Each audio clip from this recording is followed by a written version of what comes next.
बिस्मिल्लाहिर्रहमानिर्रहीम अस्सलाम वालेकुम जी। आज आपके लिए बहुत ही प्यारा, बहुत ही ज़बरदस्त सा ट्राउज़र का डिज़ाइन लेकर आई हूँ, जो कि आपने पहले ये यूट्यूब पर बहुत ही कम देखा होगा। बहुत ही अलग सा डिज़ाइन है। यहाँ पे ट्राउज़र की कटिंग मैंने कर ली है। 2 इंच तक कपड़ा आपने एक्स्ट्रा रखना है ट्राउज़र का। और यहाँ पे देखिए जो पेपर पट्टी है वो मैंने 1.5 इंच तक रखी है चौड़ाई उसकी, और आधा इंच हमारा फैब्रिक से जाएगा, 2 इंच पूरे हो जाएंगे। और ये देखिए 1.5 इंच तक मैं स्पेस रख के इस तरह से मार्किंग कर रही हूँ। छोटे छोटे निशान लगा लीजिए। और इसी तरह दूसरी साइड पे भी आपने 1.5 इंच का फासला रख के निशान लगा लेने हैं, बिल्कुल उसी तरह जिस तरह ऊपर लगाए हैं। अब सीधी लाइन यहाँ पे ड्रॉ कर लीजिए आमने सामने जो हमने निशान लगाए थे। इसी तरह सारा आपने सीधी लाइनें लगा लेनी है। उसके बाद यहाँ पे ये देखिए बिल्कुल साथ ही तिरछी लाइन ड्रॉ करनी है आपने, ये देखिए इस तरह से। और इसकी फिर अंदर से कटिंग कर लेनी है, बस हल्की सी कटिंग करनी है। बाकी सारा जो हमारा डिज़ाइन है वो तकरीबन सिलाई में ही जाएगा, तो उसके लिए कटिंग की ज़्यादा ज़रूरत नहीं है। ये देखें हल्का सा मैंने इसको कट लगाया अंदर से, ये देखें इस तरह से होना चाहिए।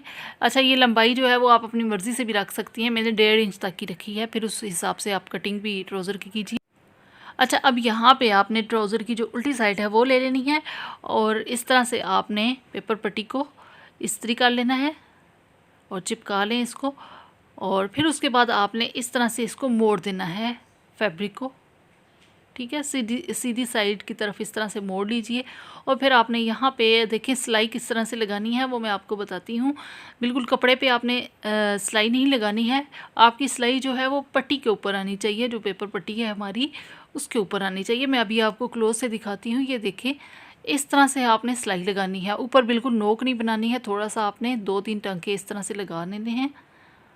और फिर अंदर से आपने कट्स लगाने हैं इस तरह से। और फिर जो उसकी नोकें हैं वहाँ पे कट नहीं लगाना है, ये भी मैं आपको बता दूँ। वो आपने जब इस्त्री करना है तो हल्का सा खींच के आपका वो इस्त्री हो जाएगा।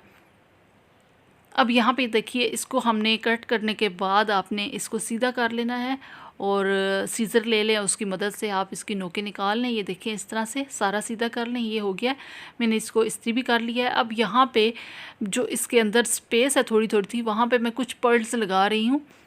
तकरीबन 3-3 मेरे पर्ल्स आए हैं, तो तब जाके ये जगह फिल हुई है।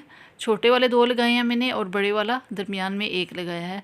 तो आपने इस तरह से लगाना है। ये देखें सुई को आपने इस तरह से इंसर्ट करना है यहाँ से, और दूसरे एंड से आपने इसको निकाल लेना है। आपका एक ही जो सुई का धागा है उसमें ये कंप्लीट हो जाएगा। डिज़ाइन कैसा लगा है आपको? डिज़ाइन कमेंट करके ज़रूर बताइएगा। मिलते हैं नेक्स्ट वीडियो में। जज़ाकल्लाह।